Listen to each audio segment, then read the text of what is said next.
Hello, guys, and today is December 21st. I'm excited to read you A Meowie Christmas. Look, Father, it's snowing, Pinocchio exclaimed.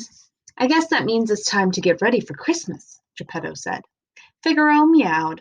He couldn't wait for Christmas. Geppetto and Pinocchio got right to work decorating the workshop. When they hung stockings on the mantel, Figaro jumped at their feet. He wanted to help too, but he couldn't reach. Great job, Pinocchio, Geppetto said, stepping back. He nearly tripped over the kitten. Figaro, be careful, Geppetto cautioned. Next, father and son decorated the Christmas tree. All that's left is for you to put the star on top, Pinocchio, Geppetto told his son. Figaro frowned. He wanted to put the star on top of the Christmas tree. Later, Geppetto started making Christmas Eve supper. Oh, it smells good in here, Pinocchio said. Yes, and now it's time for the Figaro, Geppetto scolded the kitty, who was about to take a bite of the Christmas goose. It's not time to eat yet. Feeling hurt and left out, Figaro crept to the bedroom.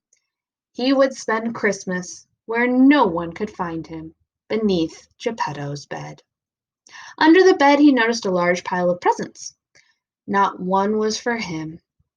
Just then, the kitten heard Geppetto call, Figaro, Cleo, we'll be back soon. First, Geppetto hadn't gotten him any presents, and now Geppetto and Pinocchio were off to have a Christmas adventure without him. That was the last straw. If Figaro couldn't enjoy Christmas, he didn't want anyone else to either.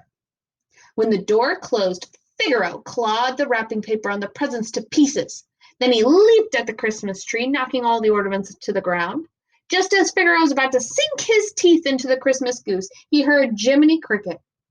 Figaro, Jiminy shouted, the blue fairy is none too pleased with your behavior. And who knows what Santa thinks? How will Geppetto and Pinocchio feel when they see the mess you've made? Figaro was ashamed. He knew Jiminy was right. It's not too late to make things right, Jiminy continued. I'll help you. Figaro licked Jiminy's face gracefully, and the two got to work repairing the damage the little kitty had done. They rewrapped the presents, spruced up the tree, and redecorated the room. Figaro even added his own holiday decorations. Soon the place sparkled and twinkled bright. When Geppetto and Pinocchio came home, they were amazed. Figaro, this place looks wonderful, Pinocchio cried. Geppetto agreed. I'd say you've earned your Christmas present early. And with that, he showed Figaro what he and Pinocchio had gone out to get. Fresh cream. Figaro was overjoyed. Pinocchio and Geppetto hadn't forgotten him after all. Later that evening, as they all gathered around the table for their Christmas Eve supper, Figaro sighed happily.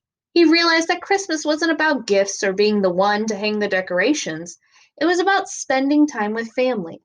And there was no place he'd rather be.